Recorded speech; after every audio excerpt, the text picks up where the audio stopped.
I'll normally doom, doom, doom, doom. I can't do that this episode because I'm late. I apologize, guys, for everybody that's waiting. I apologize. I am the reason why we are late. It was a miscommunication on my part. He's But been like this all week. yeah, but as you guys know, we're on CPT time, so if we say 9 o'clock, it's really 9:30. So it's all good. No, it's no biggie. We appreciate you guys being here anyway.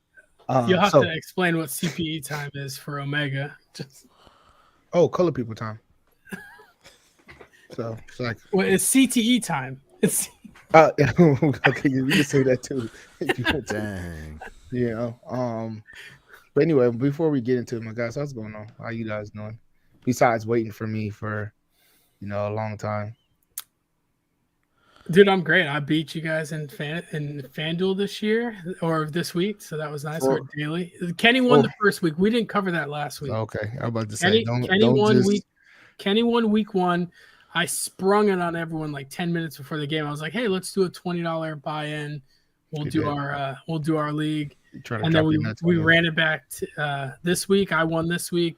Brian is still 0-2. We were 1-1. Somebody's got to be. We might keep doing it. Hey, Brian is not even close though. He's just there. He's there. Week one, you got destroyed. Week 2 last week, I was 30 points away from Ryan, and you were like 15 behind me.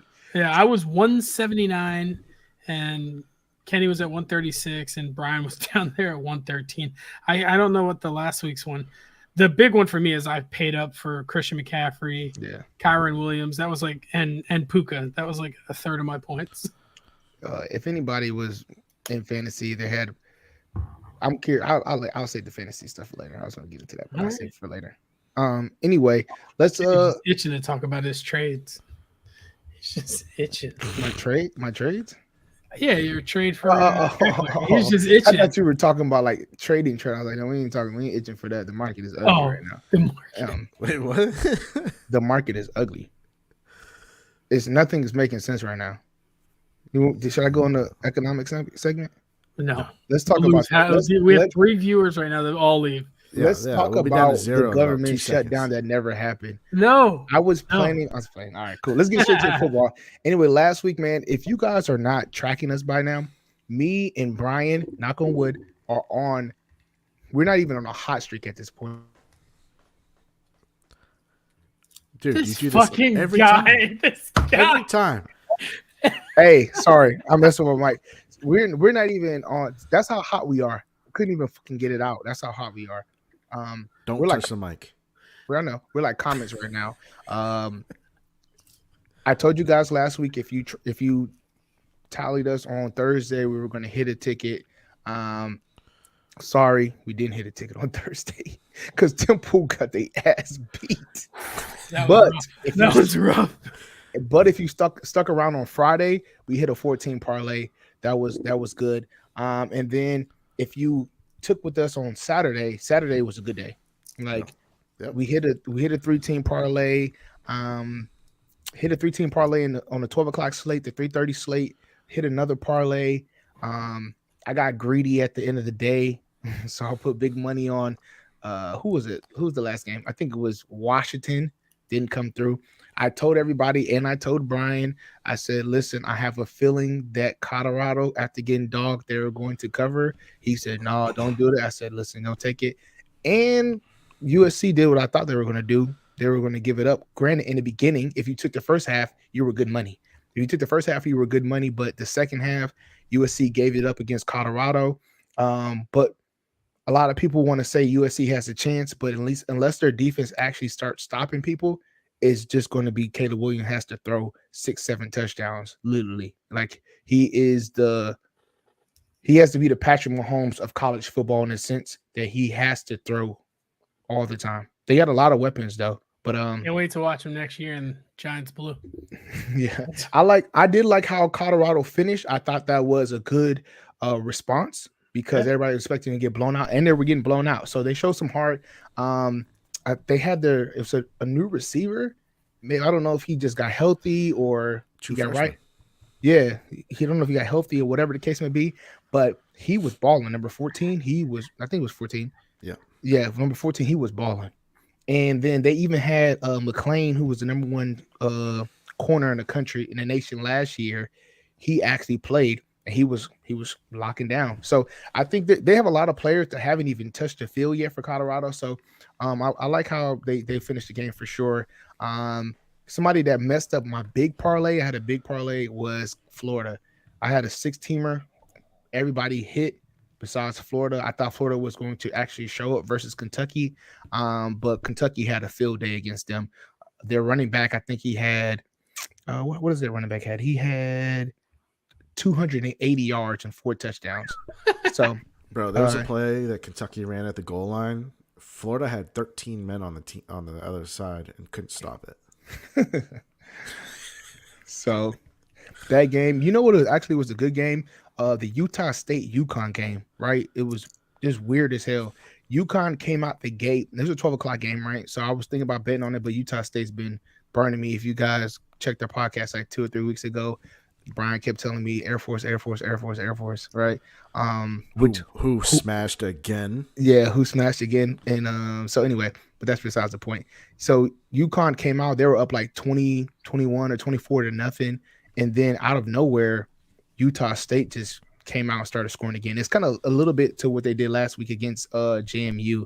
But yeah, I just want to say James Madison is a team that you guys need to keep on your radar as a sneaky team to just put on your parlay, because lately the last few games they've just been covering easy covers, no sweats. What else? Michigan of Nebraska was a no-brainer. They beat them. Everybody tried to make us scared about the Texas game, saying, no, man, this is Kansas. Jalen Daniels was going to be, I think that's his name, was going to give Texas a run for their money, but Texas beat them 40-14. Maryland played pretty well. Missouri still did their thing. Ole Miss LSU was another game that hurt me on my afternoon slate. It was, think about this. They were up, LSU was up 21 points going into the fourth quarter. Or no, they were up 14 points, going into the fourth quarter. And no, I said it right. They were up 20 points, going into the fourth quarter. And they allowed Ole Miss to come back and score 21 unanswered. And then LSU tried to come back and had an opportunity at the end of the game to win it and then lost. It was upsetting for me because that was the last team I needed. But at the same time, it's crazy how LSU played a marvelous game to that point, and then they just shit the bed in the fourth quarter. So I don't know if you saw that game, Brian, but I thought that was pretty crazy. I didn't really pay much attention to that one. Yeah. The Notre Dame Duke game was actually pretty decent for the most part. Duke has some heart, but Notre Dame pulled that one out. And then Fresno State late night, they won against Nevada. It was a late night game, but it was good. If you're looking at right now, if you guys are following us on DraftKings or on Action Sport, I put a 2-team parlay. I actually put a 4-team parlay in right now. A little bit of baseball and football tonight. Right now, we're looking good for that. Stay tuned for tomorrow. We got 2 games. We'll probably pair that with the NFL like we like to do, a single game parlay there. And then Friday, we have 2 games with Kansas State, Oklahoma State, and Nebraska, Illinois. We should be able to get some money there. This weekend, we have the Red River rivalry with Oklahoma and Texas. That should be a good game. I think it should be a fairly good game, I would say, because I really don't like Oklahoma's defense, but offensively, they can score a lot. So we'll see how that goes. Texas is favored there. LSU plays Missouri, which should be a good game there. It should be a comeback game for LSU, I think, in my opinion. Maryland plays Ohio State, which Maryland is undefeated. So we'll see if Tua's little brother can have a better performance than Tua did this weekend. So what other game do we have that is interesting on the slate? Yeah, Kentucky plays Georgia, 2 undefeated teams. I think Kentucky should be able to challenge Georgia because Georgia does not look good offensively. And then Notre Dame plays Louisville. Should be another good game there. And yeah, I think Alabama, we have a bye that week or this week. But no, we don't have a bye. We play Texas A&M at 3:30. So I wasn't paying attention to that. But last week, Alabama, we actually came back, or we actually won pretty easily. I don't think we did it in the most decent way, but we beat Mississippi State 40-17. So I like how we kind of stringing some wins along, and hopefully we can get some things going. But yeah, that's what I got pretty much for college football. Beautiful. Hey, we're into playoff baseball. Finally, stuff that matters. Yes, it's stuff that matters. So if you haven't been tracking, the Rays got eliminated today. They're already out. They lost 2-0 in the series.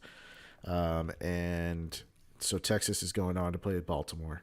And the Twins beat the Blue Jays 2-0 as well. So they will be playing the Houston Astros. Yeah. And then right now, the late games, you got Philly is up. They already won one game, and they're up 3-0 on the Marlins. And then Arizona is going to upset Milwaukee. They're up 5-2. They've already won the first game. Yeah. So it's looking like those will be the two teams going on. But do you think it's an upset, though? Because Arizona in the beginning of the year was easily one of the hottest teams, and then they just came back. Technically, by the books, Kenny, Arizona was the underdog. Just because of Milwaukee winning there? They home field. Yeah. So, I mean, take what you want from that. But also, I think Arizona, when they have their first two pitchers out there, can match up against almost anyone. So yeah, it's hard. Their pitching is good. And they have scrappy hitters. So I liked betting on them in the last two nights. So good for them. Let's see. That's pretty much it for baseball so far. How does baseball work? Because it's a 3-game series or a 2-game series. It's a 3-game series in the wild card. Yeah. So 2 wins gets you 2 out of 3. Yeah, it's the 3 wild card teams and then the worst division winner. So which was the Twins this year. Yep. And then those 4 teams match up. And then they reseed, right? Then they reseed for the first round, and then they reseed for the divisional, and then the champion they don't, right? Oh, I don't think they reseed. Not reseed, but I thought they like do it like how NFL does. The lowest seed plays that team, and then they don't do that. Well, you might be right about that. I'm not. Well, exactly no. sure. Who was the number 1 seed? Baltimore. Okay, so Baltimore's playing Texas, according to this thing I have pulled up, and Texas is the 5 seed. So they should be playing the 6 seed if it was like the NFL. So I don't think they reseed. Oh. Yeah, I thought they did. So my bad. Unless MLB.com/postseason is wrong. No, because Texas would be playing, because both the Blue Jays and the Rays got eliminated. Those are the other 2 teams. So it would be Texas versus Baltimore. I think Kenny's right. They reseed. So who's the 6th seed? Oh, Texas is the 6th seed. Oh, so they're the 5th, and then who's the other team? The Twins? They're the 3 seed, right? Yeah. Okay, so yeah. So maybe it does reseed. Yeah. And the Twins bats, by the way, I was telling somebody at work, I was like, man, listen. They're like, oh man, the Twins suck. I said, bro, they have a lot of scrappy hitters, and their pitching. Sonny Gray is having he's going back into the time clock. Yeah, he's had a resurgence this year. Yeah, back that's to the being word. An ace pitcher. See, I knew I could depend on you to give me the vocabulary. Hold on, I just wanted to bring up real quick. Hockey starts on October 10th. So the big matchup, you're gonna have the Kraken going against the Golden Knights. That's gonna be a hell of a game because they're gonna score a lot of goals. Hit the over on that. I wouldn't hit the over yet. Oh, I would. It's the Off first the jump? game out of the gate. Bro, they're gonna be the defense is gonna be trash. Trust me. I want to see how it looks first.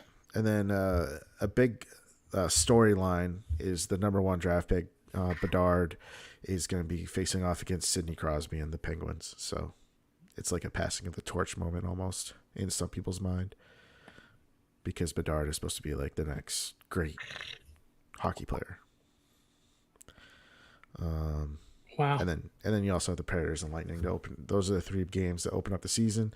And then we'll talk about the rest. We'll talk about the rest next week because it'll be Wednesday. Did you talk about your MLB prediction for World Series? Did you ever give your teams? Oh yeah, because you guys care about it. I had the Padres, and they almost squeaked into the playoffs despite having a terrible year. But yeah, I was completely wrong about them. I also had Vlad Guerrero Jr. being the home run leader. He was not even close. So I don't remember mine, but I did bet that the Rangers and I did have the Padres winning against the Astros specifically. So at least I might be half right with the Astros if they make it. I said the Rangers and who did I bet? The Rangers and the Braves making the World Series. I'll put a bet on that. You guys should be interested into what I put for when we get on football. I put a bet for like the divisional winners. It'd be interesting. Oh, yeah? Mm-hmm. Like one you just did it, or you do it? I did it. I did it early before the season. One of them is already cracked. Really, technically, both of them are cracked. I mean, before the season, I had the Vikings win in the North. That ain't happening. I had the Chargers. Oof. Lions are winning that. I have Atlanta. Didn't I have Atlanta winning the South? They look good. Yeah, this one is actually probably doable though. I'll wait to get to football first. All right. Well, yeah, I'm done. So. Here we are. We're at football. All right, cool. So this is what I have, right? So for football, I had the Chargers, the Lions, Dolphins, Browns, Jacksonville, Tampa, and the Eagles. Chargers, Lions, Dolphins, Browns, Jacksonville, the Bucks, and then the Eagles. And then the other one I had a Kansas City, the Vikings, the Bills, Jaguars, Cowboys, Bengals, and Saints.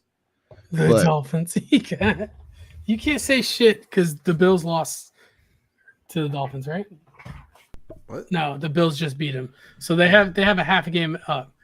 Yeah, but I wasn't saying that. I was pretty much that one is actually probably a winner, right? But the fact that the Bengals are so bad right now, it's going to be hard. Do you have the Bengals winning that one? Yeah. So my other one, I have Kansas City, which I think Kansas City can win it. Minnesota can win, right? Buffalo, Jacksonville, Dallas, the Saints, and then the Bengals. I thought you just said Minnesota can win it. Not win it, win the division. Minnesota Vikings? Yes. I don't think so. Bro, their division. Come on, it's gonna be tough. It's gonna be tough, but if they handle the Lions, they're good. I'm not worried about Green Bay and doggone the Bears. Stop it. No. I'm worried about the Lions. They're also 1-3 right now, so just listen. A lot of teams look good in the beginning, and it changes at the end of the season. Somebody get run, somebody get hot. So, all right. Let's get this out of the way. The Giants fucking suck. Yeah, I'm glad they're so bad. They're just so bad. It's it's unwatchable. I'm glad that we don't have to watch another primetime game of the game Giants coming this up, year. No, I don't want to hear fucking trap nothing. The Giants are done. Trap. They have ruined like Daniel Jones' confidence out the window. So now when he's not getting pressured by his offensive line, he was sacked 10 times during this game. And if people he's mentally when he's not pressured, he thinks he's getting pressured. So he's just getting rid of that shit. He's got tunnel vision. He can only see 5 yards down the field. We had 2 passes in that game that were over 10 yards. 2 passes the entire game that was over 10 yards. It's unwatchable. Dayball's throwing iPads at fucking Daniel Jones. That's how bad it is. I don't know if he can get it right, to be honest with you. We did talk about this. Everyone's talking about his contract. You shouldn't have given the XYZ. The Giants do have an out after next year. He is guaranteed $82 million the first 2 years. Then after that, they can kind of cut bait and still be on the positive. Can I say something? I always say something. I don't know why you need permission. Let's hear it. Listen, can we we need to start a running tally of the shit Kenny said. That's what we should have, a segment that says shit that Kenny says. Because if we really are being realistic, a lot of the stuff that I called is spot on. I said Daniel Jones was a waste of money. Kenny, Okay, you've also said listen. You've also said Daniel Jones is great. Like 2 weeks ago, you were I did like not say he hyped was great. about I it. never said he was great. You I said I I'm a think he can have. believer in. I said I think he can have a good fantasy year. I didn't say he's great. Don't Well, ever he's say I not. said He's he's great. not having. He's not having one right now. He's But not I having said that shit. they overpaid him in money. I also said that the Bengals will regress and that I don't like Jamar Chase as much because I don't think Burrow has a good year. Y'all said I was tripping when I said that, right? I also said Jonathan. If he's fucking injured, I don't. It doesn't matter. I Kenny also said that predicts Jonathan. injury. I am good at that. I also said that Jonathan Taylor, why it was going to take a regression. I told you guys that Atlanta wasn't the truth. The thing I was wrong about was Bijan Robinson. I was completely wrong on that. But I told you that Kyle Pitts was some shit. That team sucks at throwing to him. They don't want to throw to him. He doesn't even catch it when they do. No, he's fine. Okay. I think he needs to be traded. They don't use him like that. They can't get the ball to him. He is good at taking the top off. They use him like a receiver. So they got him as like a big outside receiver. He's essentially Drake London, and they use him at the X, and he can't homie can't get him the ball. So then when Jonnu Smith, everyone's like, oh, look, Jonnu Smith, tight end, he's doing better than Kyle Pitts. He's not. He's doing better at tight end, but Jonnu is an actual tight end. Kyle Pitts is just a big body receiver that he plays tight end. Yeah, but they put him at that because he's not a great blocker. Yeah, because that's his skill set. He's a pass catcher.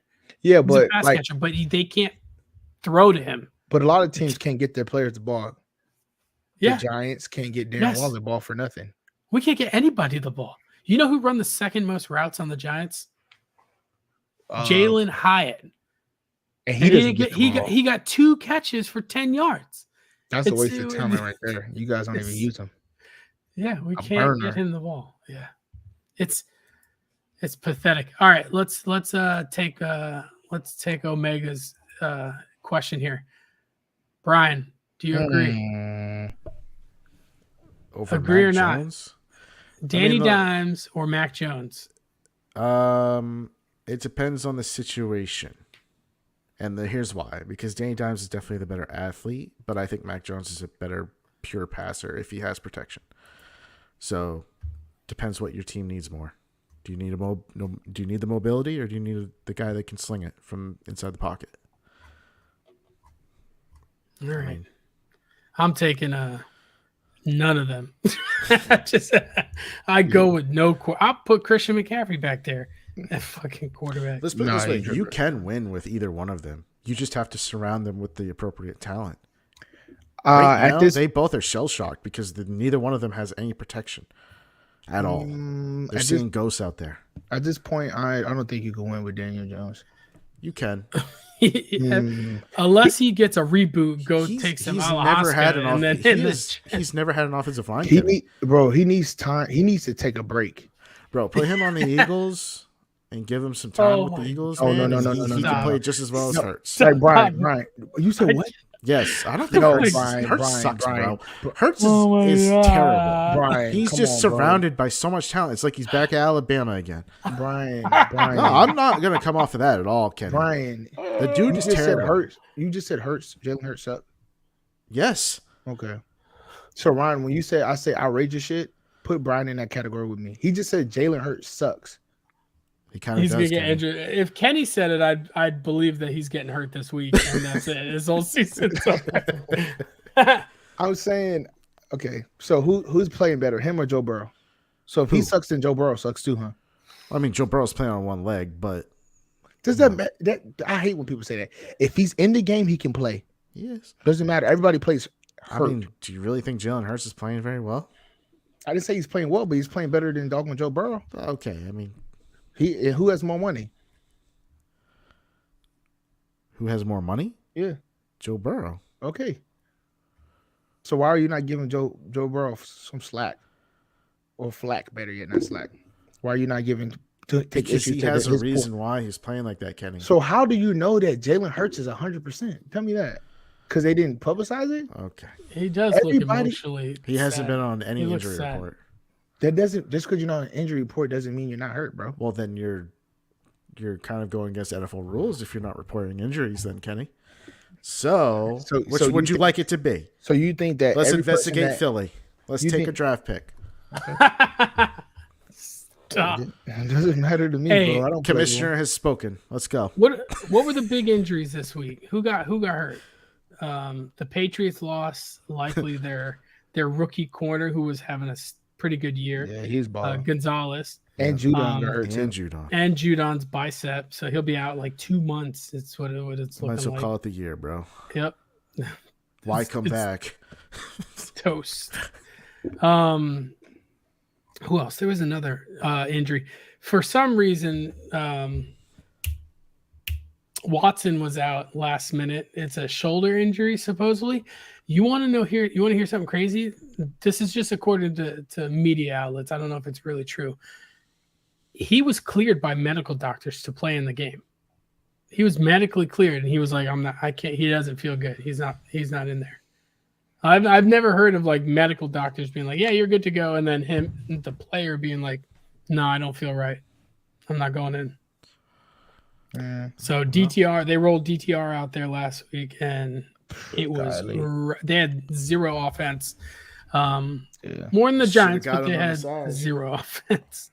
You should have got a massage. You crazy? His shoulder massage loosen him up a little, make him feel. Hey, speaking of that Giants game, it was really sad to see. Jamal Adams came back from his ACL injury from last year. Came back like 6-7 plays in, gets a concussion, and then he is just unloading on the sideline because the medical doctors were like telling him he's out for the game, and he was like, I don't need to be out, I'm fine. And he was like flipping on the side. I felt really bad. Thank goodness it's only a concussion, so he should, as long as he clears protocol, he'll be back next week, because I've always liked him at safety. I like those hard-hitting safeties. Hold up. Okay, so this is another big week, because 4 weeks, if you started on the PUP, players like Von Miller, Cooper Kupp, Jonathan Taylor, these players that started on the PUP, they had to miss a guaranteed 4 weeks. And then what happens now is they can get activated to practice. And all this does is you designate them to return. So they're designated to return this season. Then it activates a 21-day practice window where they have 21 days where they can attend practices. And then they have to be activated sometime within that 21-day period to start playing in games. If they're not activated, then they're shut down for the whole year and they can't play this year. So Jonathan Taylor gets activated, his practice window. He did a full practice today, no limitations, full practice. It was a walkthrough, bro. Sounds like he's good. It sounds like he's good to go. A walkthrough. They say we'll see tomorrow. Don't try to hype me up. It's a walkthrough. They say we'll see tomorrow, and we'll play it by ear from there. Jonathan Taylor's active. Von Miller sounds like he's going to get out there. He said, "If I'm a betting man, I said expect to see Von Miller week 5." In London, so he's going to travel with the team. We might see we might see Von Miller this weekend. I don't know how. Like, I hope he's in shape and good to go, because I saw him on his podcast and he didn't look like his normal self. So he looked like bigger, but he's older, so I don't know. Yeah, anytime I've ever seen Von Miller, he's always been that slender, like speed rush and defensive end. On the podcast, we look skinny. It adds 10 pounds. That's what it is. I look like I'm wearing my shirt right now. I look like I'm like a fucking diesel. You know what I mean? He's like, this guy's jacked. Cooper Kupp's likely coming back. He looks pretty good. Puka, see you later. No. Yes. No. The only reason why Puka gets action like that is because he's in the slot. Watch when you see when he's outside. Watch when you see him outside. It doesn't matter. Bye-bye. Van Jefferson. Watch when you see him outside. Puka is still going to be good. He's going to get some, but he's not getting 20 targets. No, but what if he gets 12? You're right. He's not getting 12. He might get 7 or 8 a game. Yeah, that's good. And that'll be fantasy relevant. Right now, he's on pace to have the most. He's on pace to have more yards and receptions than Cooper Kupp did when he had his historic run. Yeah, like he catches everything anyway, so that's fine. You said what? He catches everything anyway. So Yeah, I'm not saying that it Puka's a is, but beast. it's the same thing like the Jamar Chase. I'm not saying he's Jamar Chase. I'm saying as far as routes, the routes that you run make a difference in how your targets are, right? So if he switches to the Van Jefferson role and he's running those intermediate routes, right? Then guess what? He has to split those with Tyler Higbee. When he was in the slot, guess what? There was nobody else running those routes, right? Because Tutu's not running those routes. Tutu's taking off the top. Van Jefferson is running those intermediate routes. So now he has to switch. That means his target share is going to go away because whether you believe it or not, Matthew Stafford he doesn't like anything but the slot. Pause. Yeah, he does. He doesn't. You're 100% right. Did you know that Van Jefferson plays 97% of snaps? He's on the field every play, but he's not getting the ball. He's got like 2 targets, 3 targets, 4 targets. Like that's what his stat line looks like. And Puka is not Tutu as far as the speed. No, if he had Tutu speed, then he would easily. I would change that because they try to get Tutu like the gadget guy. Yeah. My only argument for Tutu is that he's earned himself enough of a role that, if anything, this hurts. This hurts the people that invested in Cooper Kupp, thinking, "I'm going to get Cooper Kupp." Like what Puka's doing now is what the people are expecting Cooper Kupp to get whenever he came back. However, I think that now they can be patient with him. They don't have to rush him back from it's a hamstring injury. So like, yeah, but he's been on the sideline for like 6 weeks, bro. Like I know if he was, you know what I mean, then that's different. But since he comes from a different background, his recovery is different. And what background is that, Kenny? He comes from a more a lighter background, so a lighter workload. So he's more so when his recovery, he has focus on different things. So his recovery, him having those same soft tissue injuries over again, I think is unlikely. So I think he's going to come back in with high production. The only issue is he ready to get banged up? That's the thing, because he hasn't had any contact in however long.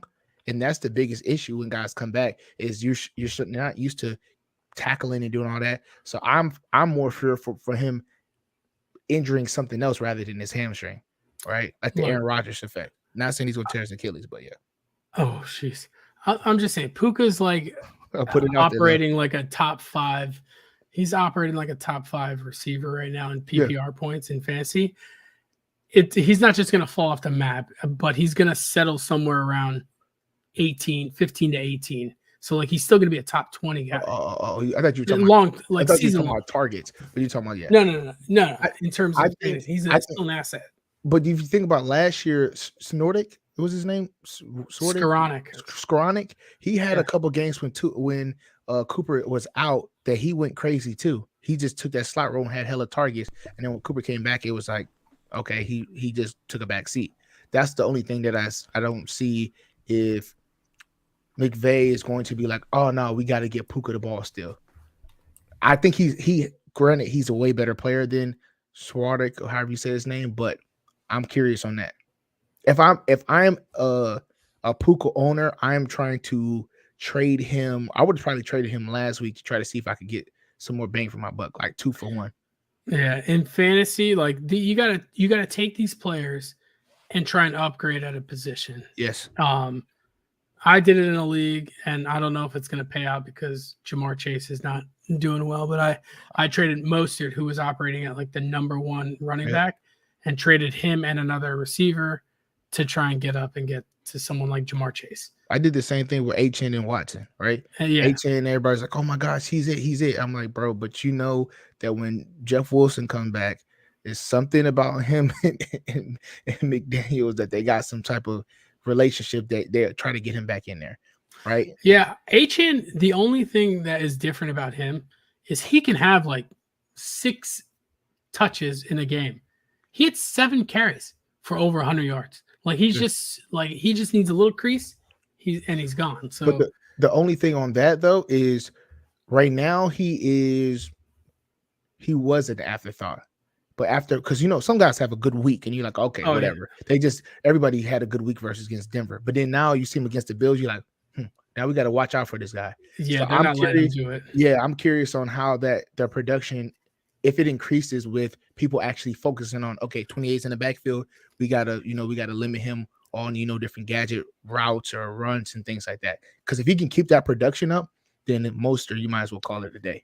The scary part about this team, though, is that you got to find out where 10 is, where 28 is, and then, oh shit, 17's coming across. He's in motion. It's like everybody on that team, you got to be like, fuck, you got to pick your poison and try and not get beat. Yeah, but I think right now people want to pick their poison. They want Waddle to cook.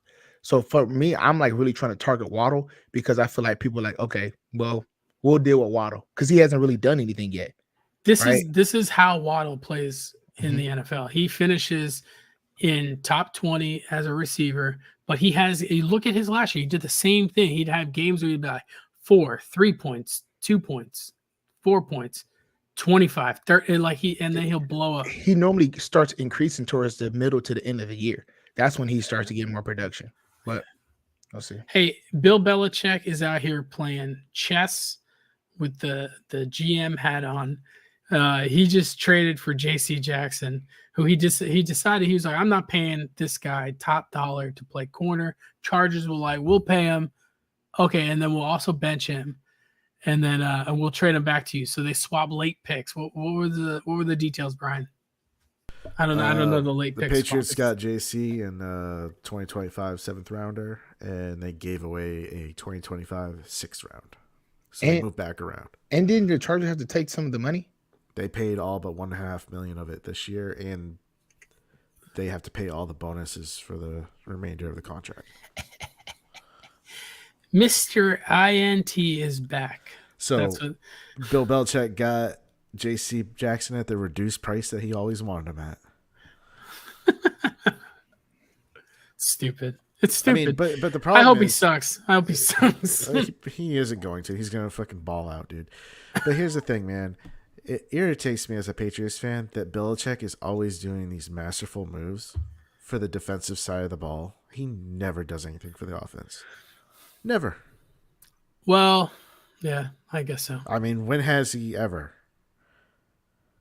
I mean, he's not, to be honest with you, everyone talks about these masterful moves, but all he's doing is taking somebody's scraps and just taking the trash, and he's like, oh, I could do something with that.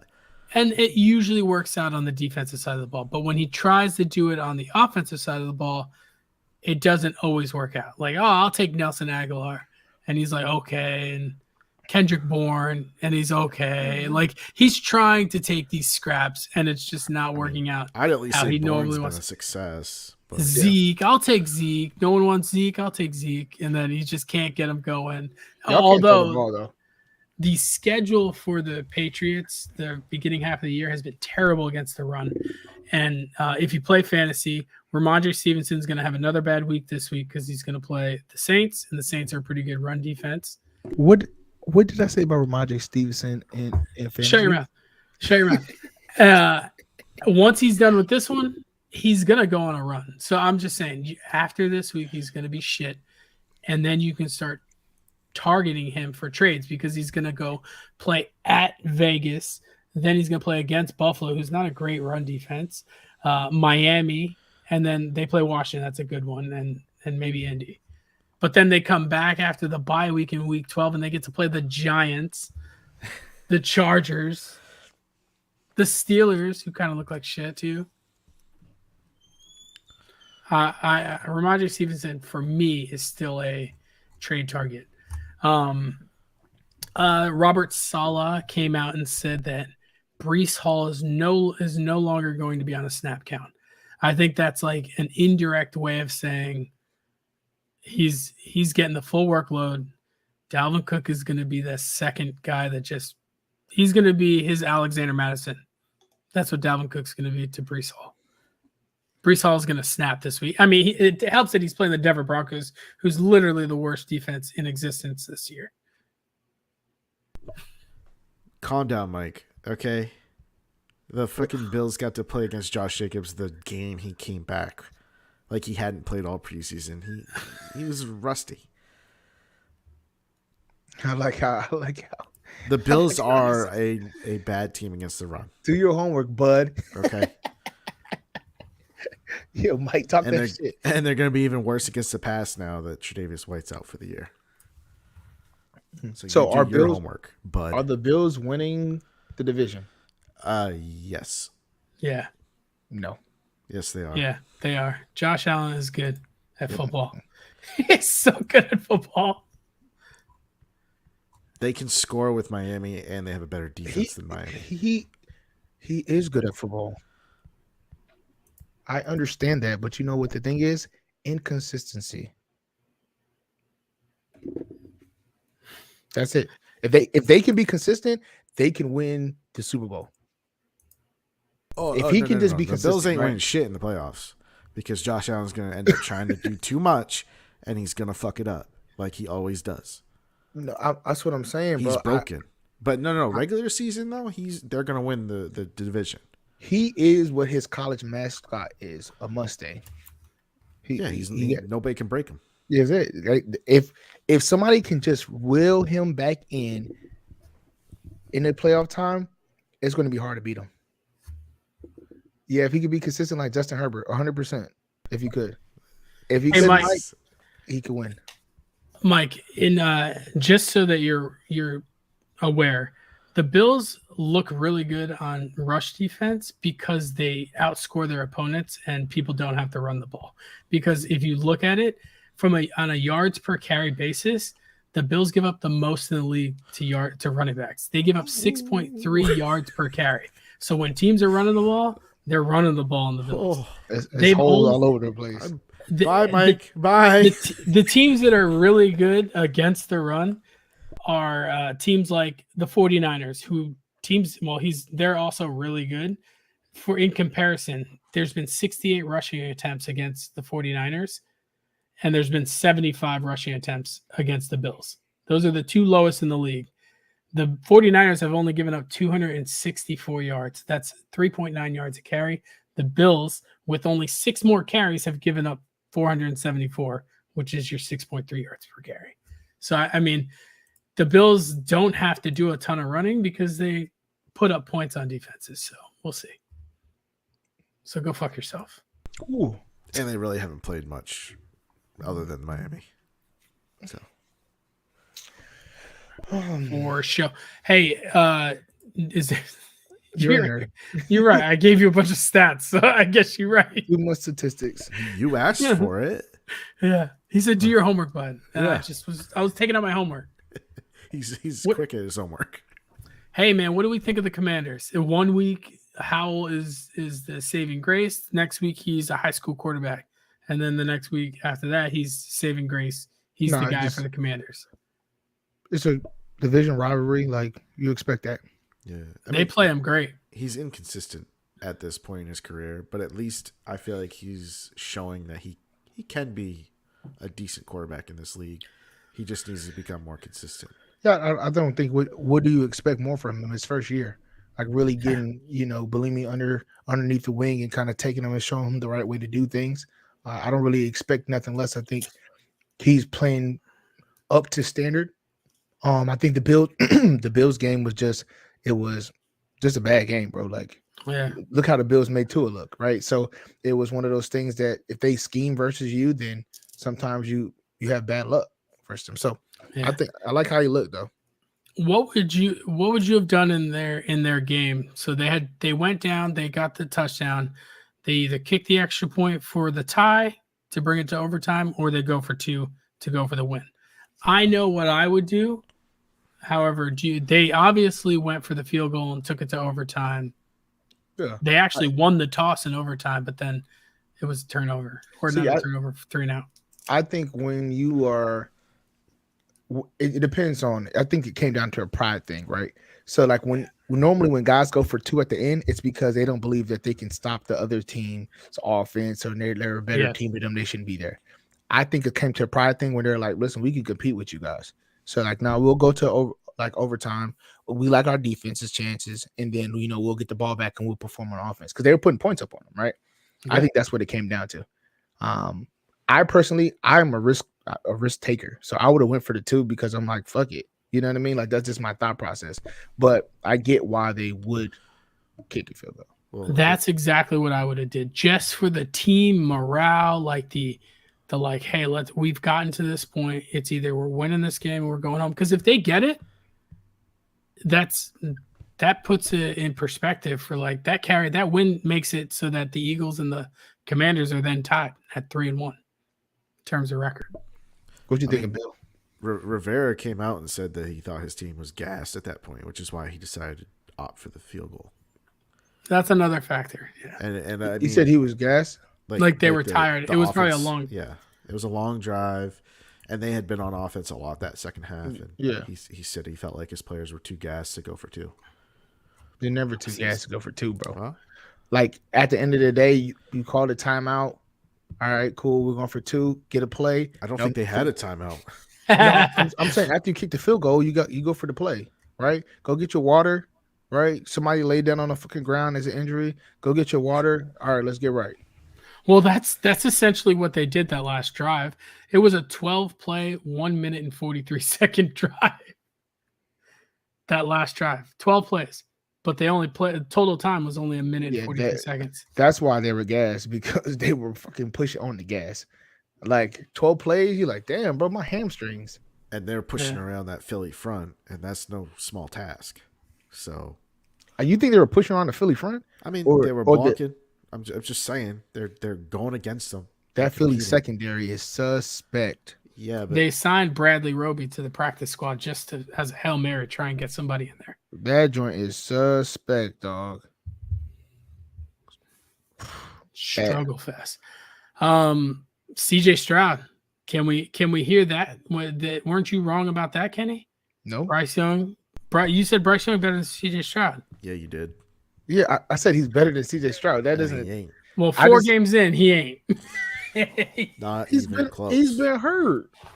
Oh, get out of here! I don't. Now it's okay for somebody to be hurt all of a sudden. It's not okay. I'm just saying it's okay. It's okay when Kenny wants to use it for defense. I said. Well, yeah, he's hurt. Why? Because he's fucking like 5'9", $180. Like the season's not over, bro. Like, CJ Stroud's basically a lockout rookie of the year. And for 4 games? Yeah. That's a quarter of the season. He's going to continue this, dude. He is the best quarterback in that draft class. Bro, it's been 4 games. Yeah, well. Okay, tell me who they played. Tell me who that impressed you. 3 times. Tell me who they played that impressed you. What team did they play that impressed you? I was impressed that they went up against Pittsburgh's defense and did as well as they did. Pittsburgh is shitball. Pittsburgh's defense is one of the best in the league. So don't even start, Kenny. Who did Pittsburgh play to make you think that? What are you talking about? Who did doesn't matter who they play. They have one of the best defenses in the league. Pittsburgh team that played against the 49ers, and 49ers made them look like they wasn't shit? That's against the 49ers. I'm asking you. Well, that's the best team in the league. Okay, you're talking about the Pittsburgh team that played against the damn Browns, right? What about it? That Deshaun Watson was nowhere in existence. That turned over the ball 3 fucking times. The reason why the Pittsburgh was even won the game. That's what you're talking about? A pick 6 and a fumble for a touchdown? Right. That's the Pittsburgh you're talking about? That's their defense, right? Is that him or is that who are you talking about? Is that the Pittsburgh? Is TJ Watt still in the field? Is that the defensive player of the year? Is that Pittsburgh Steelers defense or is that Deshaun Watson playing horrible there? I mean, that fumble that he had at the end was like basically okay. All right. No one can ever be right. I didn't say nobody. I didn't say nobody can't be right, but I'm saying Stroud. we're giving him a lot of credit when it was like they didn't play anybody though. Like when you look at his play and Anthony Richardson, I think like they're kind of neck and neck. Anthony Richardson is playing pretty well for the guy that only had 12 starts. Listen, I agree. Richardson He is playing well enough to help his team win. I will give you that, but statistically speaking, he's not even in the same spectrum as CJ Stroud. I mean, he's got the rushing numbers are. Yeah, I don't care. I got running backs for that. I don't need my quarterback to run. Okay, so now I don't like running quarterbacks. It depends on what you're looking at, huh? I love Anthony Richardson, so I can't say anything. Let me look at the stats. Go ahead, continue. I'm gonna look at the stats real quick and tell It's you. just it is just amazing how he hasn't thrown any interceptions yet. That's the impressive part. He's making good decisions. Okay. I'll shut up. I was wrong. He's at 1,200 yards right now. That's fucking baller. Yeah, he's averaging 300 yards a game. He's at 1,200 yards right now. That's fucking baller. Granted, they are fucking down a lot, but doesn't matter. Yes, He's still through. I mean, game flow definitely helps him. Yeah. But 1,200 yards, 6. Wow, that QBR is not good. But 1,200 yards, 6 touchdowns, 0 interceptions, 57% QBR, 62% completion. I mean, it's over 60. Okay. That's better than a lot of rookies have in there, you know. Okay, I'll keep y'all continue. I'm gonna do Josh my research. Allen was under 60% his rookie year. Yeah, but Josh Allen his rookie year. So was Lamar. Okay. You know? Who do we like this week? We're doing We like CJ Stroud. Stroud. All right, so let's cover the Thursday game. That is we like CJ Stroud. Is it Bears at the Commanders? The Bears basically should have won this game against Denver last week. Commanders. Can we talk about Justin Fields? He had a heck of a game. He at the quarterback position, but this is to our point that the Denver Broncos are a historically bad defense this year. Awful, terrible, worst. But he did it all. He didn't have over 40 yards rushing, I think. Justin Fields did all his work through the air. He threw like 3 or 4 touchdown passes and had like 300 yards passing. Sick. I think this is a trap game for the Commanders. They need to be careful. Dogs and unders at prime time, baby. Dogs and unders. Here you go with this shit.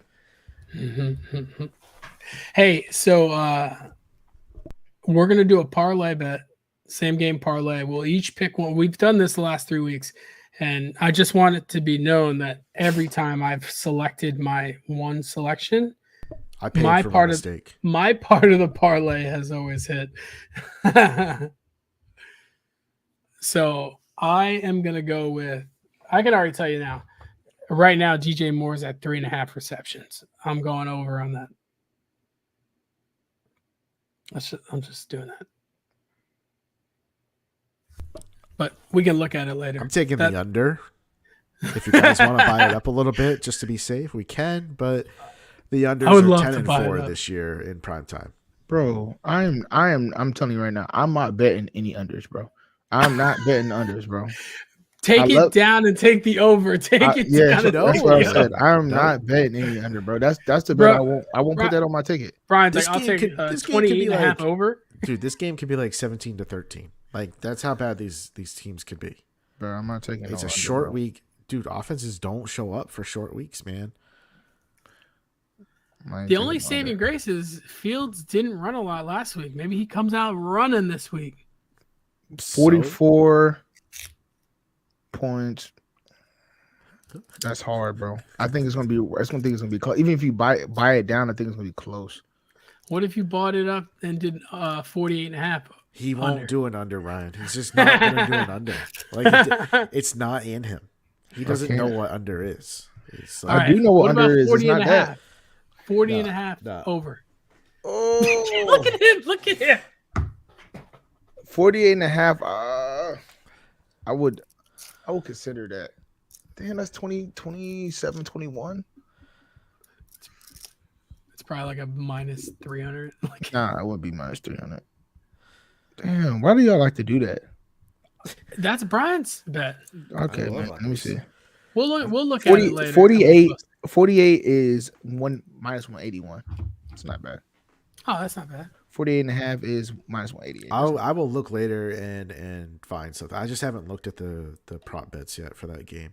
Or what about Brian Robinson, 65.5 yards rushing? No. Mm-mm. You don't like that? No, it's too high. I'm telling y'all what I'm taking. I'm taking a tackle bet. So yeah, they hit. They always hit. I'm taking the tackles. I took the Giants ones. They crushed them. They almost doubled over. What's McLaurin for what? For receiving? Yards and receptions. What are they at? I think receptions at 5.5 or 4.5. That's a little high. McLaurin is 59.5 receiving yards, and then receptions is. He's been injury is he's been dialing it up every week, right? So he's been getting a lot better. He started to look a lot better. That's why I was curious about him. And sometimes the books don't catch up to the guys when they start to take off. Like Tank Dell, he didn't hit it, but they only had the over at 48 yards the other day, last week. Because they fucking know. But they had the script. He had just had 140 yards the game prior. So and they had the script. They're like, oh, he's not hitting that shit. Nico Collins this week. I know. Isn't that so weird? Yeah, fuck them. Fucking Vegas. So, what do you have for Ryan fantasies? Hey, so for fantasies this week, I know we gave Devon A-Chain a little bit of shit earlier in terms of selling high on him. But after this week, you can sell real high because he's playing the New York Giants, who cannot tackle, let alone catch a player. He's going to run all over us.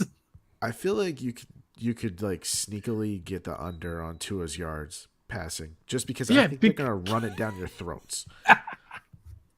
Devon A-Chain is going to demolish us. Not just A-Chain. I think Mostert. You can start them both, and you'd be fine. Mostert has been fumbling the last couple of weeks, so we'll see. But A-Chain is the guy I would start in that situation. I talked about this earlier. Breece Hall. I think the breakout is coming. He's playing the Denver Broncos, who are a historically bad defense. I'm playing them. Did you know that Brian Robinson is the running back 7 on the season? That's why I'm pretty high on him this year. The thought of Antonio Gibson chopping into the workload of Brian Robinson is non-existent. Brian Robinson is the RB1 on that team. There is no RB1A, 1B. It's Brian Robinson, period. Mm-hmm. So I play him. Players I'm looking to try and not play. Look, if you have the luxury to sit Jahmyr Gibbs, I would sit until I start seeing usage go up. But if you're like me, you don't have that luxury because you draft him in the third, fourth round, or somewhere around the turn, and you need him to play well, and no one's going to trade for him right now. So just try and make it work. I would continue to, at the quarterback position, I'd continue to lean on players like Stroud, Richardson. I mean, I talked about Richardson. That guy is playing very well. Anyone with a rushing baseline, I'm all in on. So Richardson and Stroud are my 2 guys this week. If I have both of them, I'm putting Richardson in. If I have Stroud, I'm likely playing him over damn near anybody. I think DJ Moore has a big week in prime time in front of everybody. Hey, guess who you play this week? Oh, I'm gonna smoke your ass. You played against Richardson, so good luck. You're not gonna smoke me. You're not gonna smoke me. If Jonathan Taylor comes back, you're not smoking. You're gonna have to. Okay. So you've already built in the excuse of if Jonathan Taylor comes back. Even if Jonathan Taylor's not back, bro. Let me get back to my segment. I ain't got time for your shit. My bad. Hey, wide receiver 1 is not DJ Moore. Brandon Ayuk is him. He is so good. I'm starting him against Dallas. I like Brandon Ayuk. DJ Moore or Debo Samuels? Well, no. Debo, sorry. Oh, okay. It doesn't matter. You knew what I meant. Debo. I don't think Debo's that good. Listening. Yeah. I don't think Debo's he is good, but he is unless you can get the playbook for what Shanahan is going to call that week and what he's going to game plan. You want that. That's the only way you're going to know if Debo's in the game plan. 0.9 is unacceptable. Yeah. All right, guys. I don't even know how we could talk about tight end position. It's literally a wasteland. I don't want to be anywhere near the tight end position. Did you know Cole Kmet last week had 2 touchdowns in the red zone? Mm-hmm. That propelled him to the tight end 7 on the year. It's bad right now. Unless you're Travis Kelce or Mark Andrews, the tight end position doesn't matter. Dallas Goedert is getting like 7 targets a game and producing like 4 fantasy points each time. The Eagles hate him.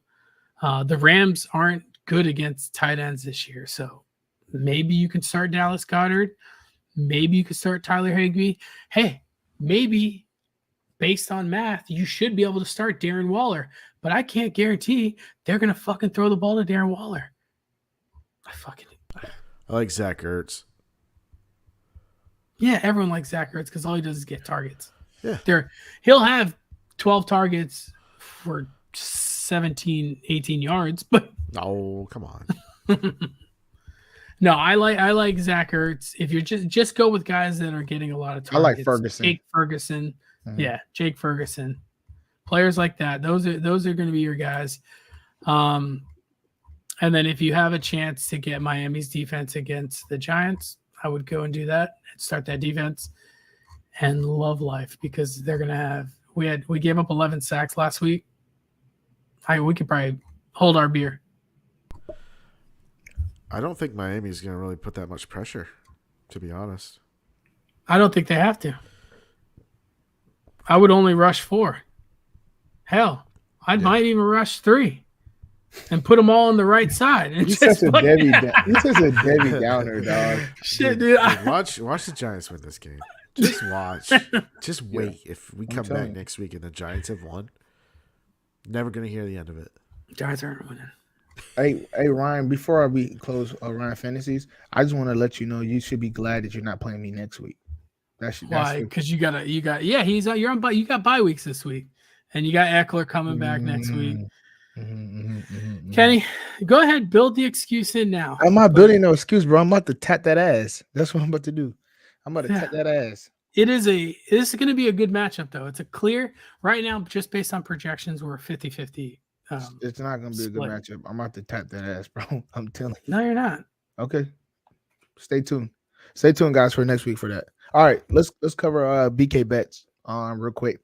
So I'm gonna get straight to college. Listen, what is understood doesn't need to be explained. Okay, guys, we're the truth. All right. So I'm just gonna give you a 10-team parlay. I'm gonna break it up for you, but this is what I have all the 10 teams I like for today. So if you're looking at it from I'm just gonna go no particular order. So we got Maryland. I like them at plus 21.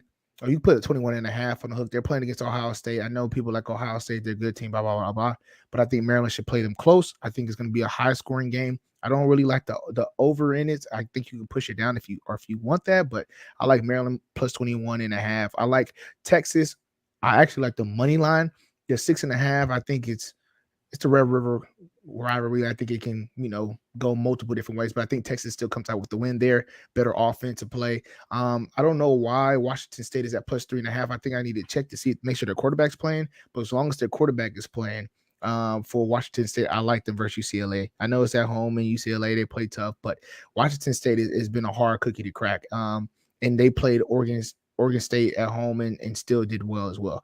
So I know Bama's playing Texas A&M. Everybody's saying this is going to be like an upset game. I like Bama money line. I understand the history with him and Jimbo, but I like Bama money line there. The UNC game, I want you to push that down. It's at 8.5 right now. Push it down to 6.5 against Syracuse. I think they should handle business and get back on par. I think May should get back on par to his normal self. The Georgia UK game is another tricky game, but I like UK right now, 14.5 points. If you want to push it at 17, go ahead and be my guest. But I like how O'Leary's playing. I like how they're running the ball there. And lately, Georgia's been getting off to a lot of slow starts. And I think against a team with Stoops at Kentucky, I think he's going to make sure the guys are ready, prepared to go. The Michigan game against Minnesota, I like the over at 42. It's at 46 right now. I'll push it down to 42. The Notre Dame game is at 6.5. You can buy the 3 if you want to, but I'm good with the 6.5 versus Louisville. It should be a decent game, but I like them. And then I'm gonna push the Oregon State game. You can keep it at 9.5, but I'll push it to 7 just to be fair.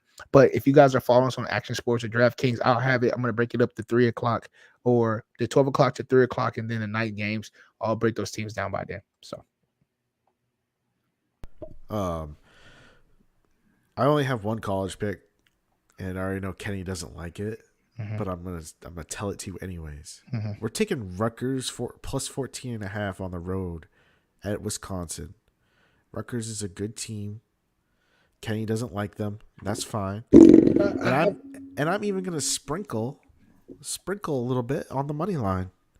Maybe I don't 10, I don't 20 feel bucks any on way. the money line. One of my guys' coaches there at Rutgers, so I don't feel any way about that. I just didn't like him last week against Michigan, and I was right. That's all. Yeah, that's fine. But I don't think Wisconsin is a front runner team. I don't think they can play gritty, and Rutgers is a gritty team. So yeah. So anyways, that's why I like and I do want to point out one thing about Notre Dame that I would be hesitant about. I would take the money line this week, but I'm hesitant about that spread, and here's why. In the last 3 games, they've been averaging 1.8 yards per play.